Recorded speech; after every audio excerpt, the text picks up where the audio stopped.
Okay, welcome everyone to the Analytic Mind podcast. Today, I'm joined by Reid Havens. We've got a Power BI celebrity in the on the pod today. So keen to dive into all things Power BI, but also just learn a little bit more about Reid, what he's done in the past, what he's up to now, and generally what he thinks about the Power BI universe and what's going on in the space. I'm sure a lot of the listeners out there are really interested, and to be honest, I'm interested as well. So let's just jump into it. Hey, Reid, why don't you just start us off? Maybe just give those who don't know you a bit more of a background into what you've done up until now, and some other interesting things about yourself.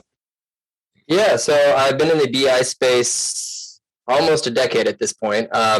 Started way back in the day with Excel Power Pivot and like Power View back when it was the predecessor to Power BI and everything, and just kind of honestly through quite a lot of pathways taught myself this stuff when it came to Power BI, like taking Rob Colley's class way back when for like DAX and Power Pivot, because it was probably one of the only recorded tutorials or like video courses you could even find online. I think there was maybe one or two others at that point, even within the BI space, and honestly kind of found my way through a lot of like interesting little avenues to where I am today. Because I initially like started out, going way deep, like getting a certification, because Microsoft almost hired me as an account manager. Like initially, I had a interviewed with them after getting my master's degree in kind of a unrelated field in organizational development. Flew all the way down to Texas to get an interview with them. Even the interviewer was like, "Wait, where are you from?" Like, Redmond. Why did we fly you down? Why didn't we just interview you in Redmond? That didn't have enough technical skill. Yeah, exactly. Yeah. Well, that was where they were flying all like recent graduates and stuff. Didn't get the job at the time just because I didn't have enough technical background. But one of the recruiters was kind of encouraged me, hey, I'd suggest like go and get into certification. So I spent about a couple of years at W College, like learning database and all that other stuff. And I'd say like a lot of, and with many of these examples that I'm giving of how I got to where I am, a lot of it was with perseverance and tenacity. So like I exhausted all of the Monster, all of the Indeed.coms, all of the websites that have jobs. I completely extinguished every application for those and started cold emailing. I would Google Redmond and analytics, and I would anything that came up in Google search results, I'd email a resume just saying, hey, I'd love a chance to chat if you're looking to maybe hire like a junior analyst or anything. One person was gracious enough to pick me up, had like a 6-hour interview with them, and kind of just got brought on as an introductory role, got just thrown into like Power Pivot and just started reporting off of that, and just got really hadn't used Excel much outside of a few classes in college at that point. Self-taught myself everything through that, and I would say like one of those first big moments, but outside of just like really exhausting every resource to even get a job in the first place. 3 months into the job, I take a class back at the college that I got my certification in for advanced Excel. Talk with my former captain professor for my certification, and she ended up like not knowing a couple of button locations and stuff for Power Pivot here and there. Like I think she knew it well enough, but because she teaches like 30 classes, she's not super good at any single one. She emails me like a month after the class asking me if I want to teach the course in the next quarter. 3 months after I even started getting into data analytics. So the thought alone completely terrified me. Just because it's like, God, I've never had to be an expert in front of a group of people before, let alone on a subject that I'm swept behind the ears on and still getting used to. But this is probably a good thing for me to do, and good for a career, just learning how to like publicly speak and having an instructor on my resume. So I said yes, and skimming through that a little bit, the class went really well. I thought I did pretty terrible at the end of the first class, but thank God there was evaluations that were given, and I got them back the next day, and they were all 4s and 5s. People just really seemed to like my style and everything, and from there I started teaching a lot more. And I think that led on to like teaching at the University of Washington here. That's really helped me do trainings as well. And I'd say like the one other cornerstone, probably besides that, those two first things that really helped solidify my career is the attending local meetup groups. So I know people say a lot, like, if you really want to like help connect and network, go to meetup groups. But like I literally got my job at Power Pivot Pro because of that. Back when before I started my own thing. So right. Years ago, after taking Rob's class, he was a he did a guest Zoom call with our local meetup group, and during one of those days, I had been at the session at the very end during Q&A, just asked for the mic and just wanted to say, hey, thank you for your course. It helped me at my initial job. And fast forward like 2 years after that, so another meetup group back with when Avi Singh was still with them. He was there because he lives in Redmond as well, close to me, and we're good friends now. But when we were talking, like, wait, were you that guy from like a couple years ago who like said how cool it was, like the course, like, oh yeah, like yeah, we should have coffee sometime. And then that led to, would you like to work for us? And which led to a job there, and continuing the ball rolling. That eventually led to me slowly being able to branch off and start my own thing. I started blogging for them. Then I became their blog manager. I got a taste for like creating content, started doing my own video channel. And it's just, a lot of small to medium sized steps that kept going for a lot of this stuff that eventually led to me just running my own business and everything. But I think with each one of those, it's kind of like Edison with the light bulb. Like I did not succeed my first time with a lot of these attempts of doing things. It was many failures or attempts at looking at different things before I found a foothold in something that related to my career. But it was really just like not giving up with a lot of the circumstances that I'm very happy where I am. But it was I think a lot of appreciated opportunities, but also those opportunities came through because I just kept putting myself out there over and over again. Yeah. Oh, that's awesome. That's an awesome story. I will say that I would also credit Rob Colley with, and maybe also Avi Singh as well, because I think they co-wrote the book. But that's when Power BI was re-released in its sort of current form, when Microsoft really upped their game. It was sort of like one line in I think the beginning of their book that they wrote together, and I think it probably was Robert. He kind of was like so adamant that this was the future of analytics, that DAX was the future of how analytics was going to be calculated, and it actually, I think, is what convinced me also that sort of is like one line or one paragraph that was like so adamant that this was the new and the latest and greatest thing. And I think maybe the book was written when it was just Power Pivot too. It wasn't even Power BI. The first edition and then second edition came out in like 2015, 2016, right around there. Yeah. Anyway, there was it was that you got to credit Rob with the foresight, and it was that it was sort of that what really convinced me. And then as I dug into it more myself, I realized for myself, like, yes, this really is quite a huge change. Like, this is going to be a big thing. But yeah, no, it's quite interesting. We were impacted by similar people, but I'm sure that it's a very common story out there for a lot of early Power BI users, because they were sort of at the forefront of educating everyone on it. Yeah, I mean, and I'd say like Matt Allington and I, in many ways, both kind of cut our teeth initially as like bloggers and working with Rob in different ways, and he definitely helped us stand up our careers, and now like we both have very fruitful businesses in the BI space for sure. Yeah. And so what? So you worked at Power Pivot Pro, which is now P3, I believe. Yep. But and what has happened since then? Because you've got Havens Consulting now. So how did you naturally move? How did you move away from there, and how did you decide to sort of set up your own thing?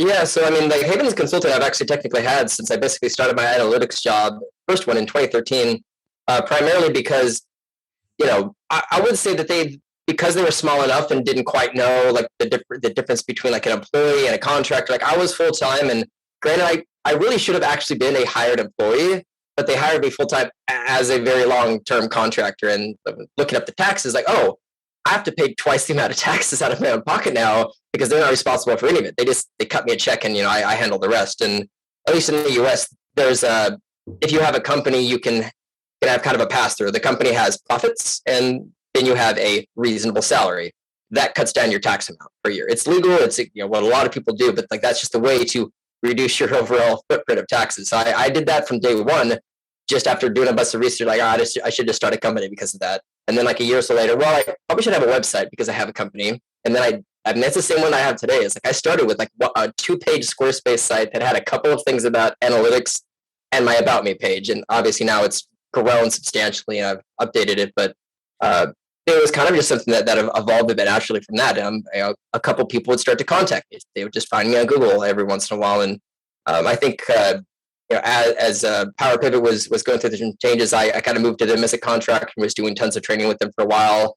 And I think just, conversations that I've had with Rob over the years and everybody else there, like they knew that like I wanted to be not just an employee, but like a part of something larger. And I considered maybe the idea of becoming a partner with them at some point, but just nothing ever came from that. But then they were pretty supportive of like, hey, we'll keep giving you work and we're happy to let you branch off more and more as long as, you keep this professional and, have your own separate set of clients that aren't in any way like crossing streams with ours in terms of how you buy in them or anything else. And we had all that. We worked out well. And, as of about 3 years ago, I think before that it was like, 40% my own work, 60%. And 3 years ago, so around the mark when I was able to just keep my plate completely full of, clients that are coming in. And I've, eventually just branched off and, stopped really doing much contract work for other people. Every once in a while, I still do that. I think just the nature of the business, you get an ebb and flow of clients that come and go. And I think now with MVPs that I know of, like you included, like I feel like there's times where work gets thrown around to each other within the MVP space, which I actually, in a lot of ways, I really like because technically we're all competitors. Like we all live in the same space where clients could go to any of us, but even because of that, I could probably count on almost two hands now the number of either MVPs who are kind of sole practitioners or MVPs with a set of employees who we throw each other work when we just don't have the capacity. So I really appreciate how much of a family type environment and collaborative it is, even though technically all of these are competitors, just because there's so much work out there. The amount of people who need BI still, I think, exceeds pretty largely for the work required for like architects at our level that really provide like the top quality, like world-class expertise in this stuff. So I think because of that, the work there's still a deluge of it that it's people aren't super protective of like only, keep it for me and like, I don't want anybody else kind of in this. So that I'm very happy that I ended up in an industry that has that kind of collaboration within the MVP and I'd just say like expert level community. Yeah. Oh, look, I couldn't agree with you more there. There's just this massive skills gap, isn't there? Like everyone wants it and everyone can, take advantage of it across all industries, business functions. I mean, there's data everywhere. There's an opportunity to create value out of your data. But there just is still this massive skills gap. And I guess that's that's the education opportunity that at Enterprise DNA we're trying to take advantage of. But also flowing on from that, there's just a ton of businesses and organizations out there that just need more help in a lot of different areas, whether as an employee or just as a consultant or a contractor or a developer, an architect. There's just so many great opportunities. Exactly. Talk to me. I'm sure everyone is really interested in your view on what's happened with Power BI and the Power Platform over the last few years. Like, what's your view on how Microsoft have gone with their development, and also flowing on from that, are you excited about the future of Power BI and the Power Platform, and maybe some specifics there? Yeah, so I mean, I'd say the first half of the Power BI lifecycle was probably just showing up the model, showing up the reporting layer, getting the data sets and the reports as good as they feel they're doing. I still say there's a lot of gaps in like certain reporting features and this and that, but I think they've found it mostly good enough at this point, also considering that their product team has shrunk quite a bit versus Dynamics and Azure and other stuff. And the last, 3 to 4 years has really been huge pushes on the, like Power BI Premium coming out, and then Premium per user and the Gen 2 storage, all of the stuff that really was going after enterprise. Like this Power BI was great, but that was hard to, especially for pricing and other stuff, like at a scale when you have 1,000 users, that was a really expensive and not costly cost scalable deployment that you could do for large customers like Coca-Cola or other people like that. So I think, and then they showed most of this up in the, especially now with the auto scaling that has come out for Gen 2. I think that all of the new types of composite models and everything. So now you basically have every type of model that can be created in the system mashed up with any other type of system. And I do think that they're really close to accounting for most customer environments and scenarios and data locations to really be able to service that without having to add a ton of extra workarounds and complexity and or extra cost for the client. There are a few things left with data flows and some other stuff that I do think could still get some polishes and updates, but I do think within the next year or two that a lot of the pricing and enterprise features, as far as the building in the architecture and everything, is going to be at a really good place. But because of that, we're also slowing down on features and updates. A lot of the people that I know who have been on the Power BI team or previous program managers who are managing desktop have moved over to Azure or Synapse Purview. I think it's now called Microsoft Purview. I just got an email today that it's no longer Azure Purview. It's been rebranded as Microsoft Purview now because they're trying to broaden the scope of this. And I haven't checked at the actual landing page yet, but I'm guessing they're trying to make it more of a platform agnostic thing. It's not an Azure add-on. It is its own thing, like Power Automate or anything else. Purview is just its own standalone, just a governance and management system. But I think with all that being integrated, I've been really appreciative of this. I think it's allowed me to have more conversations with larger clients as well. They're really moving towards a low to no code environment for a lot of their stuff. Power Query is popping up in a lot more places as like the de facto transformation tool, to the point that some years from now, I can imagine SSIS is just not needed anymore, because it's like Power Query can do all that for you in any form of like SQL database. It's just that's the transformation tool to connect, transform, and load it into your system.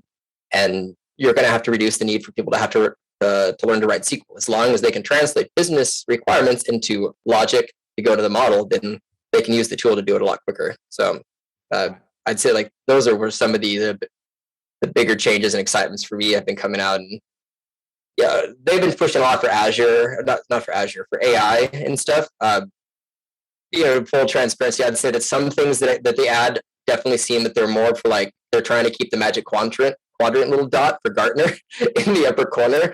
It's like, this is a great demo feature, and that's going to get you really far into that corner. I don't know how many customers are actually going to use this, but if I'm trying to sell Power BI, at least to get a foot in the door to excite someone, I might demo like this is one of 8 things that I go through. But how practical it is to deploy in an actual environment, like Q&A, really cool idea, and like it's super cool to watch somebody type out a word and a chart pops up and a natural sentence. But I've honestly not met that many customers who need that.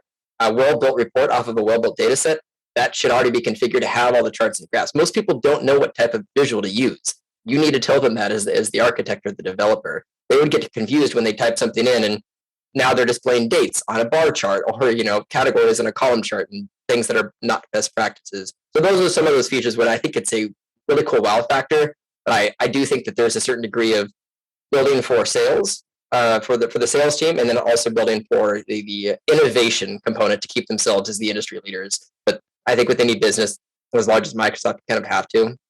Yeah. But like I think a lot of their features kind of fall into the categories of actually useful for customers, kind of, or just specifically for sales and insights. Yeah. I think one thing that we totally agree on is that Microsoft are just the masters at marketing and sales. Like they are just the best. There's a reason why they're worth trillions of dollars, right? Mm-hmm. Over $1 trillion. Like they are just absolute masters at marketing their technologies. And I guess you could put down like distribution is another one, right? They just can get into the hands of so many enterprise users so quickly with their sales teams, their partner network. It's a phenomenal beast, and they've really just rolled that playbook out incredibly well with Power BI, because if you're really to be like quite critical in how they started out, right? Like Power Pivot and Power Query inside of Excel was, in my view, really lacking, like almost like a complete failure. There's not any traction at all, right, in terms of Microsoft. But as soon as they reformulated it within Power BI and added the online service, even at its infancy when it didn't have many bells and whistles, they just sold it so well and built enough functionality to get enough people excited that it gave them a huge runway to start building out the enterprise related toolings and applications over time. Yep. So they've done, a masterful job at growing turning a great tool into an amazing tool. I will say that there's been times where like they do let connectors die, which I'm sure there's many reasons behind their decisions for that. But the Facebook connector was really great to, as like Go Revive had a fantastic template that just anybody could plug and play, get their data in there and pull that in. But then they're just like, and I think part of it might be because a lot of those companies do prefer you to like pay or use their own platform to consume data, which creates issues. But like that disappeared, which was unfortunate. And the one that I actually I'm a little concerned with is right now, like with the one of my biggest sellers, and also just I would say it brings in a lot of leads. Is I get 10 to 15 installs a day of my Google Analytics report that I have on their app source, and I sell a few copies of that a month, and like that's a decent passive revenue stream. And again, a lot of people like contact me like, I like that, I'd like to hire you for a development project. But Google recently moved from their universal connector, basically the Gen 3, GA4 is their new whole new platform. My understanding is that Microsoft is aware of this, does not have plans from what they've told me currently to develop a new connector for GA4, and that's being retired in approximately 14 months. So I think there are so many people out there, not even with my template, who are using and pulling in Google Analytics data. So killing all of those, and I think I have historically 25,000 installs across the world of that GA report that would instantly die if they're all still being used, but still like thousands of reports that people are using, the free one, that would just be killed off. So I am really hoping that they come around and make a new connector for the new platform so I can upgrade my report and not just have that die, because myself and a few other people who make that, or use that data, I think it will kill a chunk of their business. And the only way around that now is you'd have to take Google data, put it into Google BigQuery, pull in BigQuery, but then that actually, you can't have a free template for that anymore. It has to be now an actual project where you deploy and set this up for an end user. Right. So fingers crossed that they maybe pay a bit of attention. And I dropped a little bit of pressure on I did a tweet and a social media post about that just to generate some public awareness, which sometimes does eventually circulate back to, they hear the voices of the community that really want this, and then it can make its way back to Microsoft. Right.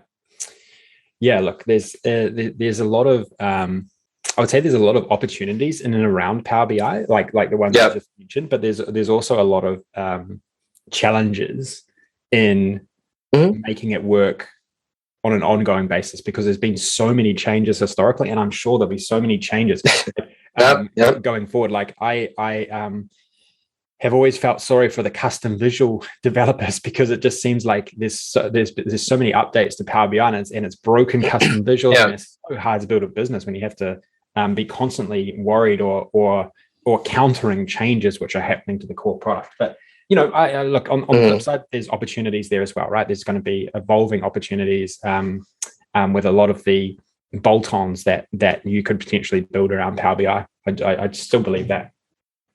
I mean, exactly. I mean, the two big shops is like, you have XViz, now Luma within Forever, and then Zebra BI.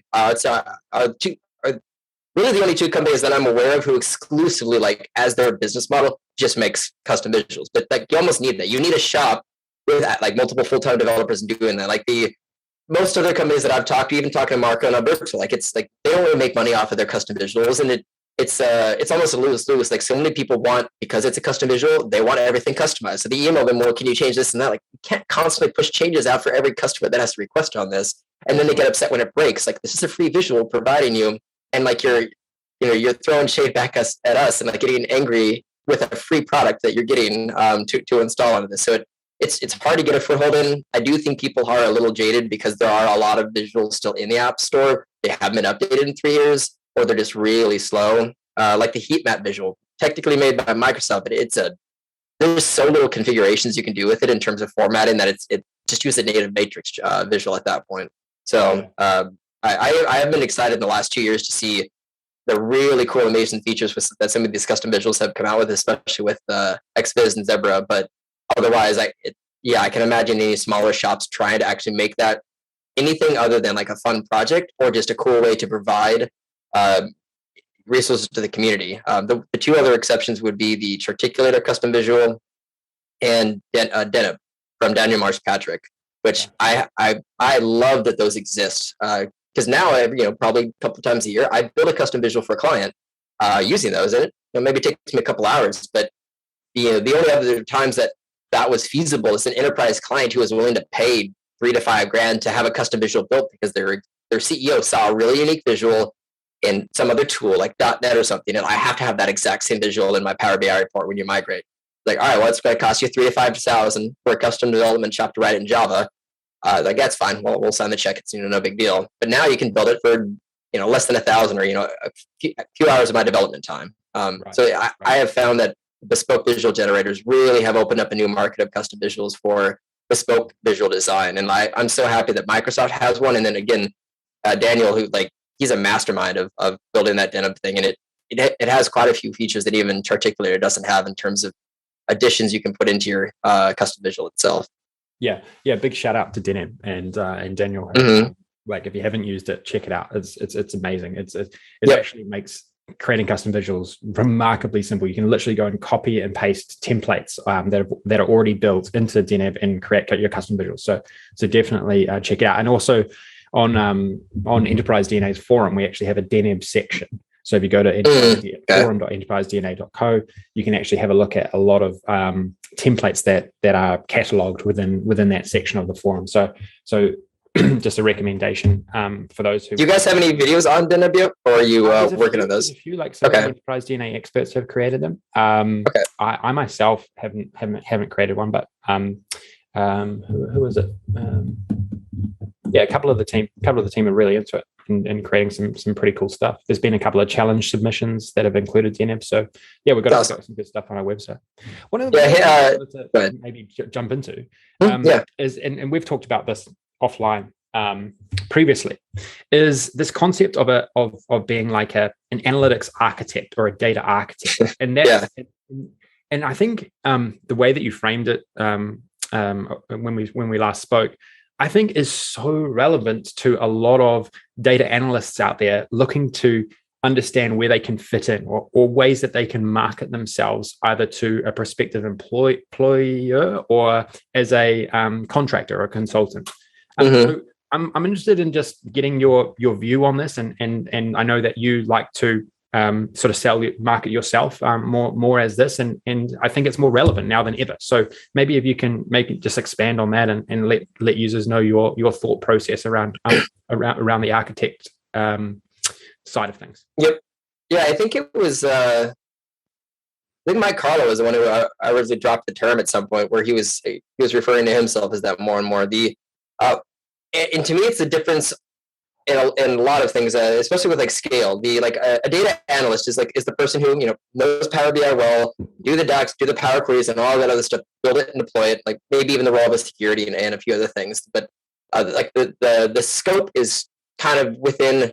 I can build you a model and a report, but you're also those projects are going to be maybe $50 to $100, maybe a couple hundred if it's a larger model that has a lot of nuances. But you're not going to get a 12-month contract with a client usually, unless they just have this giant catalog of models to build. The architect kind of comes as a layer above that within Power BI. It's a data set is just one of dozens of artifacts that Microsoft has, and I still I don't like that term. I would prefer object. Artifact makes it sound old and dusty, but that is their official term for things that exist in the Power BI service. And you have data flows, workspaces, apps, and I could keep listing all these different things. And it's knowing how to deploy that, how to set up for level security, how to reduce the query load that's being sent, and the number of refreshes, creating a golden data set with a lot of reports. All of these things that comes through, I would say, having to actually be able to work with the client to understand and audit their system, see where those complexities and redundancies, duplication of data sets, all that can be reduced, where you have to architect their tenant to be scalable. Because a lot of people who self-teach it without governance and checks and balances, it works, maybe with 50 or 100 users, but at some point you start hitting the capacity for your shared, refreshes start failing because you're putting too much of a load on the Power BI service. your database might be overloading and slowing down refreshes. All these things that just happen when they hit a wall, and you either just keep signing a blank check and paying more money for larger resources, or you figure out how to do cost savings by a correct architecture. So that's kind of where that term comes in for me. And I would say more of the enterprise type engagements that you can eventually have with larger clients comes in is they don't just need a report. They really do need to help you when you have 3 to 500 or more users, like larger enterprise level tenant environments, to help them configure it, set it up, make sure they have a center of excellence, governance, all that other stuff deployed, as well as understanding what best practices to continue to use to keep that cost at a minimum and their complexity at a minimum. So that's kind of why I like the term architect more these days, is that there's some amount of tenant architecture that goes with almost every client that I have. It's like, hey, yeah, sure, I could build you a data set. Let's talk service though. We also I would love to take a look at what you're doing. Like, do you have a center of excellence? No. Do you have any checks and balance for who can publish to a workspace? No. Okay, there's a lot of red flags that you just checked off right now. We should have a conversation about this, so then I can maybe help guide you on preventing any of these issues from growing even more going forward. Yeah. No, look, I love that. That's brilliant. And I think there's a couple of like key takeaways there for me. I feel like we're at a moment in time in Power BI's maturity where this is more relevant than ever. Like, you have to have a look at the features that have been released in the last 2 years. A lot of these things they just weren't relevant because they weren't in Power BI. And Microsoft was selling Power BI as this self-service tool. You just go off and do your own thing, and you produce some amazing reporting.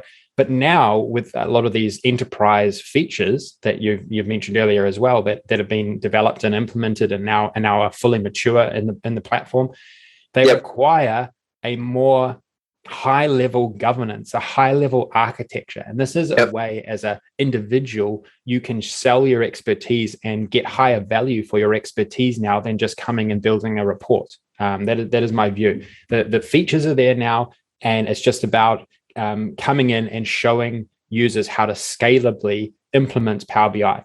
From my own personal experience with multiples of discussions with businesses, there is a real need in this space, in this governance and architecting space. How do we harness all of these great new features, like data flows, like Power BI data sets, like apps, like goals? All of these great features that have been implemented. Most businesses do not even know where to start, and so that's where the data architecture framing yourself as a data architecture expert, I think, is more relevant now than it has ever been, and it enables you to extract much higher value for your expertise and your effort. Exactly. I mean, before Power BI Premium even came out, it really wasn't needed. I mean, you had like a reporting data set, a workspace. You didn't even have app workspaces yet, and you had it's like template apps, I think, was the previous version of that. Those little template packages you could, but half a day's training, you could know exactly how to do that, and you just port the clients to the right configuration. But now you have all these extra features, which is great. It allows for so many configurations for security, governance, deployment pipelines, and all that other stuff. But it also requires a lot more knowledge to do it correctly, to leverage all of those different components. So it's a double-edged sword. Like, each client can have a significantly higher amount of features available in the service to be configured for their environment that's optimized for them and saves them a lot of money, but you need somebody to come in and help guide them. And sadly, most clients don't start their journey thinking, oh, we're going to spend $30,000 having someone help deploy this for us. We can do it on our own. Then a couple of years later, it's a little complex. Like, all right, well, now it's going to be it's twice whatever the initial cost was, because we have to go through and fix all the things that are wrong and do an audit before we can even figure out what to do right first. But I do think more and more people are starting that conversation earlier rather than later. But I feel like that's usually the most grow-up stories that I see for clients at enterprise or otherwise, is they think they can do it on their own. And you can get, to a degree, a certain distance without making it over complex. But you finally hit that breaking point of it's either cost or complexity, or then you have to bring in the architect later on. But that just becomes a longer engagement due to the all the misdirections they've already put in place. Yeah, I almost feel like it's. I mean, and this is purely from just conversations with our customers, with prospective customers, Mm-hmm. is that having an architecture element to your organizational or even individually to your skill set is almost essential with Power BI now. I can't, the amount of times I've listened to businesses sort of moving backwards with their Power BI implementation is absolutely crazy. Is that they've moved ahead with Power BI because it was always awesome, but now they've realized, okay, well, we need to build a lot more scalability into what we're doing, and so that's why I'm suggesting that to anyone out there who's listening, that having an architectural bent to how you are approaching your personal Power BI development, but also organizationally, is very important. And I repeat, like it's a way to put a higher value on your skills and your skill set. Yep. So big recommendation, and I think you've been sort of, it definitely feels like you've sort of been a leader in recognizing that and doing it, and that's how you've been doing well with a lot of the client work that you've been doing or you've been getting. Yeah. I mean, as you mentioned, like, Jeff, I mean, I think from the first workspace that you create from an organization, like you should be having at least a basic set of checks and balances for that. Like, you should know exactly what users are getting what user permission levels, and even to the where this is being deployed, what settings you have in your admin configure. Like, if you have anybody managing this, they should have at one point reviewed all of the actual configurations. Yeah, and there's only a couple pages, but of those, and so many people kind of just skip that part of their journey. So, yeah. What are some other interesting applications around the Power Platform that you're seeing? Because I think this is another way for an individual or an organization to evolve what they're doing around Power BI. I'll just tell you my personal view is that Power BI is going to be the sort of central core technology or sort of like visualization and analytics layer. But there's a lot of these supporting technologies, particularly in the Power Platform, Power Apps, Power Automate. I mean, Microsoft are also trying to push AI Builder and sure, and the I don't know what the one that does like chatbots and stuff. But they don't seem like they're getting a huge amount of traction. But I'm wondering your view on it. Like, there's a lot of us who want to get ahead of the game, right? So where's the puck going? Like, what are some opportunities that you're seeing that others could eventually take advantage of around these complementary technologies? Yeah, I mean, I would say they're pushing for a lot of features that involves it's data storage and data management. Like, Microsoft wants to be a reporting platform, it also wants to be your data platform, and I do think they're making a lot of improvements. Like, Purview is supposed to be like kind of a one-click way to connect to a source and have it auto catalog, apply sensitivity labels, do all of these things to be able to allow you to query and search across like all of your objects and artifacts and platforms to be able to just find things that exist either in the back-end or front-end layer somewhere within your organization and your data. So I feel like they're putting forth a lot of features in Azure and, well, now Microsoft Purview in those senses. So the platform management, I think they're finally really pushing for a lot of admin type stuff, which is good. I mean, it's not the from the front end, the end user shiny or as pretty as some of the other like bells and whistle AI visuals and stuff, but from a management end, I do think that it is servicing a need that has been a huge gap in the Power Platform. They're working, it's still going to be years, I think, until they catch up, but like companies like Power BI Sentinel that has a really great admin tool that lets you do dozens of things related to just user and tenant usage, being able to like automatically archive all of the Power BI files into like blob storage, all of those things. Like those companies exist because Microsoft does not have those features in any way easily done in their platform. It requires like writing PowerShell or all this other stuff, which sure, you can find someone to do that, but that is going to be expensive and time consuming. And then you have to update it every time Microsoft infrastructure changes and all that other stuff. So I yeah, from the governance and admin side, I'd say like again, like I think Microsoft's been doing a good job. It's taken a long time, and it should have happened years ago, but at least they're finally starting to make waves and changes for that. Power Apps and Automate, I certainly can see it. Power Automate is something that almost anybody could use if they actually knew how to use it, what it could be done for, because it is a see anything, do anything platform. It's hard to always know what it can do because there's just so many options for configuration. But automation is good for any company. It saves time, it saves money. So I think that they've not done a good job marketing it. I don't think nearly as much as it could be, and I do think that there's not quite as many Power Automate developers out there. It's something that there is a gap. I can write some, but I'm definitely not someone who would consider myself an MVP level status of that. That's Power BI for me.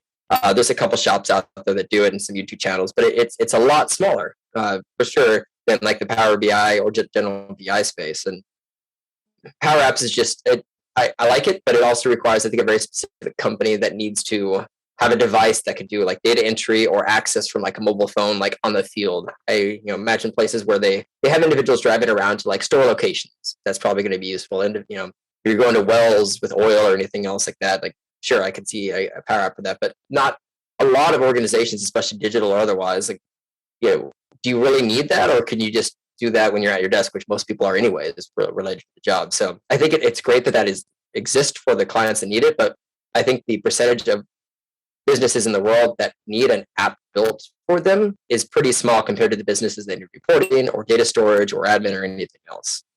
Right. It's interesting. I would like, I agree with pretty much everything that you just said. I do feel though that Microsoft will get their game together a little bit better with Power Apps and Power Automate soon enough.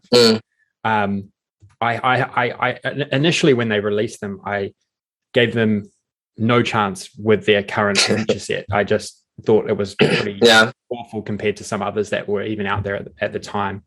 But they're working hard at integrating into Power BI, which is the real winner, right? Power BI is the real winner. They're trying to integrate more there.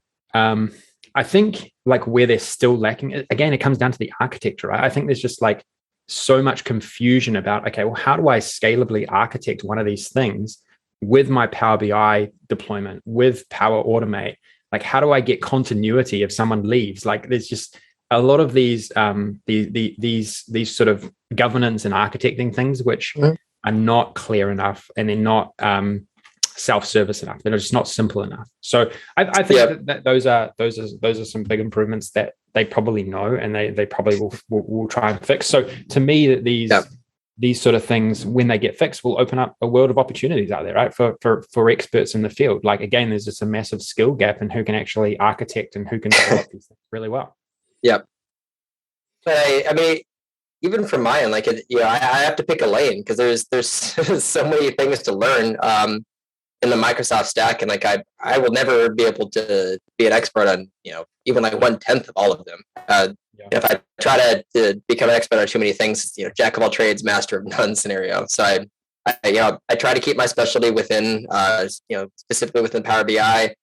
These days when I go to conferences, I'll occasionally pop into a Power BI one, but like I sit in on a lot of sessions for Azure, like not because I'm actually ever going to be an architect or maybe that much of an expert developer in it, but I want to know enough of the features that when a client needs something, I can tell them, oh yeah, Azure can do that, and I can find someone to do that for you, without having to go like ask somebody, can Azure even do this thing yet? So like I'm trying to like get a 1 to 2 out of 10 level of knowledge of just what their products could do in their stack related to Power BI and integrations, just to allow me to at least have that visibility for my clients and customers when inevitably I'll do like some leg of a project, and then if they're larger, like they'll need something in Power Apps, they might need something in Power Automate or Azure, and then figure it out, and then knowing whom I can reach out to like help with that leg of the project.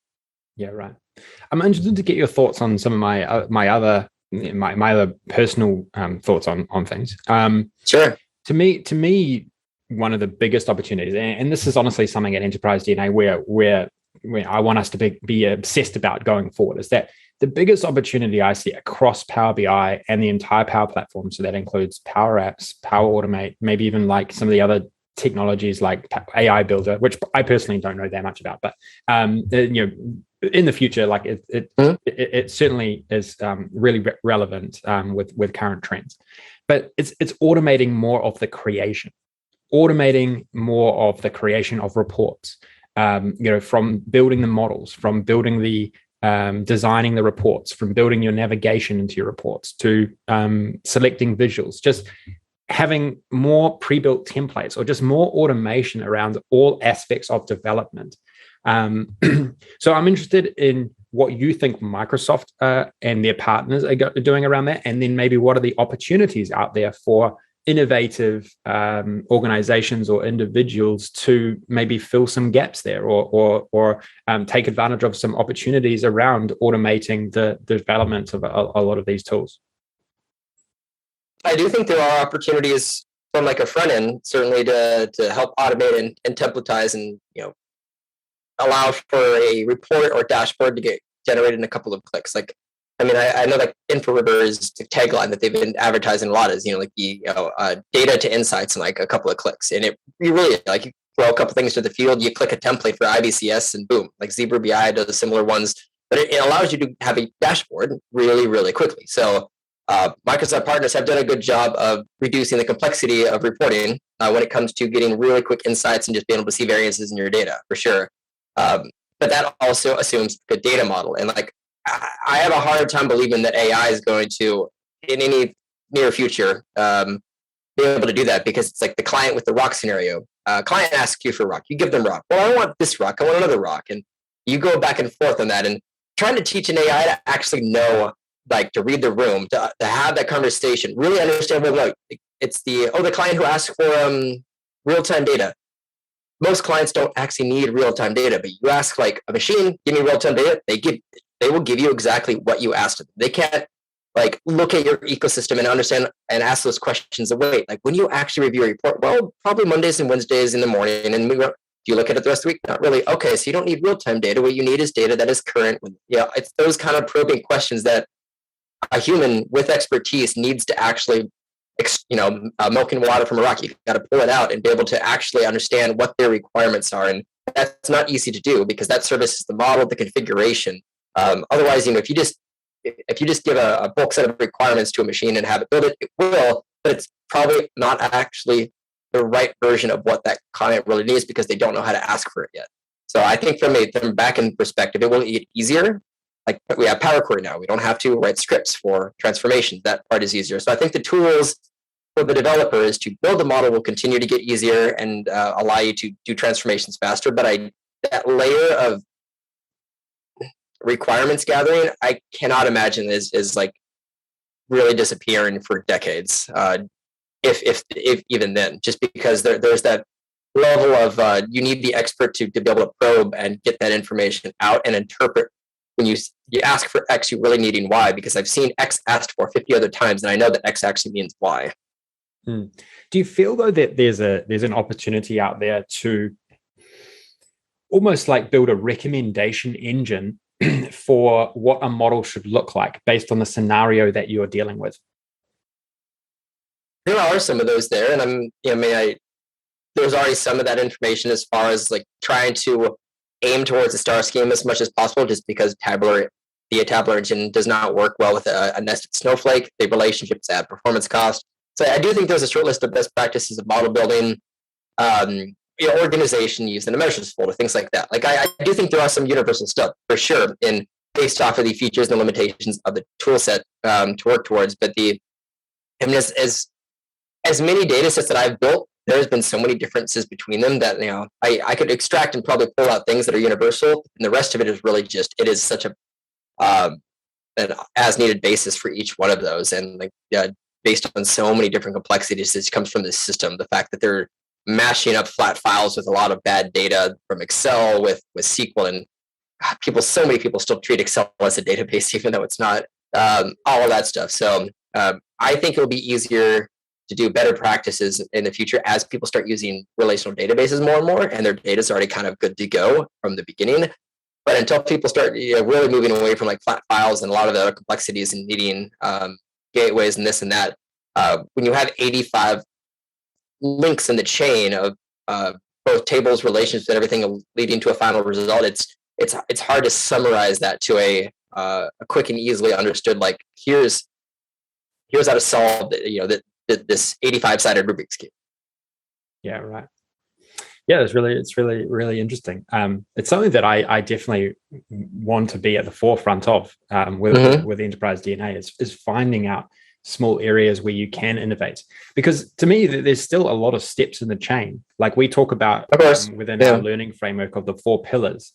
There's the querying and loading and transforming data modeling, DAX calculations, and reports and visualizations. And I feel like if you look at all of those key pillars, that there is certain elements that you can innovate on around them. Like say we're on the 4th pillar, reports and visualizations. Well, there's this massive gap. There's this massive skills gap around building nice looking reports, right? So can we build there's obviously InfoRiver and ZebraVI who are trying to solve this automatically, but is there a different way? Is there a way to automate template development? Is there a way to create, I know Numero kind of do something like this as well, but is there a way to even modularize that even more, where someone can just drag from a navigation, they can choose from a range of navigations, choose from a range of themes, and sort of compile those all together really, really quickly in a Power BI report. So that's just one example of sort of where my mind is going, and where I think we're trying to do the same with DAX formulas with our external tool that we've developed with Greg Deckler, trying to automate the development of formulas. So just little things like that, and I still think there's many gaps where that could be all the way from architecture all the way up to having pre-built Power Apps, and maybe even pre-built templates in Power BI around a whole range of different models and scenarios and stuff like that. So anyway, that's some of my thoughts, and it was interesting to get yours as well, and hopefully that's useful for the listeners just to ideate around what opportunities are out for others as well. Yeah, like you said, there's a lot of individual pieces of the puzzle that can certainly be optimized. And I think the direction with a lot of the stuff is going forward is providing recommendations, getting some type of AI or just a system that can identify what's happening and to give you a suggestion of maybe approaches to that. So I'm hoping and looking forward to seeing more of that kind of stuff like coming out forward from any of the parts of the development process, the pillars. It's just more guide rails to kind of help suggest users a correct direction to aim and make it easier for them to do that without having to do like a lot of manual lifting. Yeah, awesome. Yeah, no, totally agree. Okay, well, we'll wind things up shortly. My last question to you is, what do you think is the future of Power BI? What are some of the things that you're seeing right now that could make Power BI even more popular or more widely used, speed up the growth in usage around the world? What are some of the big trends and most things that are most exciting you about the direction that Power BI is going? Yeah, I mean, I wish it had more adoption. I do think the custom visual market is finally actually getting to a mature point, both with companies building really good quality ones and the fact that you can now do the bespoke, I think, are two big things that I'm hoping shakes up the market a bit and helps to bring people from Tableau, ClickView, Spotfire, all the other ones, because that's usually people don't come over complaining about modeling. Power BI is the best in the industry when it comes to the architecture, the modeling, the backend, all the stuff that is the behind the curtains. Like there's no question that they are innovators in that, but it's still from the reporting layer, especially the visuals and a lot of the design elements, that's still where they are lacking. And I do think this will help a lot. I think their integration with Office that they're pushing really hard for should push some good changes there. I know like they previewed like Outlook embedded in Office, embedded in Outlook, and Office embedded in PowerPoint slides, where you can go clicking through a deck, boom, there's an embedded report that pops right up. You click around in it, use it, move on to your next slide and go back. So I think a lot of that stuff, and also just making it seem approachable from an Office perspective, and making the interface, the ribbons, everything else have a much more Office-like experience. I think will help people be able to adopt and move over to it easier. So that's two, I would say, big components that I think should be helping to going forward. And then, of course, everything we've already talked about with the admin and the integration with Azure and everything else is just allowing it to not only be a reporting platform, but be a de facto database platform, and have it just seamlessly integrate with the all of the other components of the Microsoft stack. Yeah. Yeah, that's nice. I would say that's been my vision list for years, is the ability to be writing an email and then to sort of be able to, in a natural language way, ask a question on one of your data sets in your workspace and then get a chart that you can put into your email. Like, to me, that with what Microsoft have built is going to be possible at some point. But I've been just sort of like sitting here waiting for a demo, but it hasn't happened yet. But you reckon that that you've actually seen something that suggests that is not maybe that far away? Yeah, they had a blog post on the Power BI blog that talked about specifically the PowerPoint and the Outlook integrations.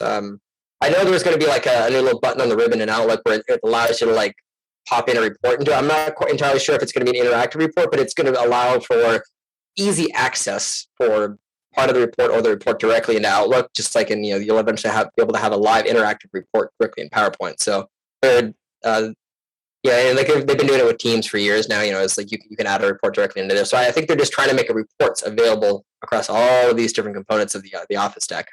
Maybe someday there'll be like a Word document where there'll be like an interactive report there. Who knows? Yeah. Well, I mean, it makes complete sense, right? Like, the integration into Teams is a perfect example. Like, just being able to click into your Power BI reports and be immersed in your data more. Like, I mean, that's almost like unbeatable out there. Like, there's no other platform in the world that can even create that type of experience. So maybe Salesforce. I don't know. Maybe with does Salesforce own Slack as well? I don't think they're. I thought Salesforce got bought by someone, but I didn't think Slack was involved with them. I do know Slack does, like, you can open up a web page and other stuff. So I would imagine there's maybe a way to do some kind of like hacked embedding, but it's not like one click, kind of a thing. It's at that point, just open up a web browser and go to powerbi.com. But like the Teams integration is really nice to be within a Teams workspace and then be able to access those reports directly from the conversation and go back and forth without having to open up like Edge or Chrome or anything else. Yeah. Agreed. Okay, Reid, why don't we wrap up? I think we've been going for an hour, and look, really enjoyed learning about your sort of background a bit more, and just hearing your thoughts. And I'm sure everyone has really benefited, like myself, around hearing what you know from more of your intel with the MVP community and also connections in with Microsoft. So yeah, really appreciate your time and the discussion today. Absolutely, yeah. Thanks for having me on. Cool. Okay, I'll just wrap things up here. Thanks everyone. Cool. Thanks everyone for tuning in. Really appreciate it. Definitely check out all of our past and future podcasts on all the regular channels as well.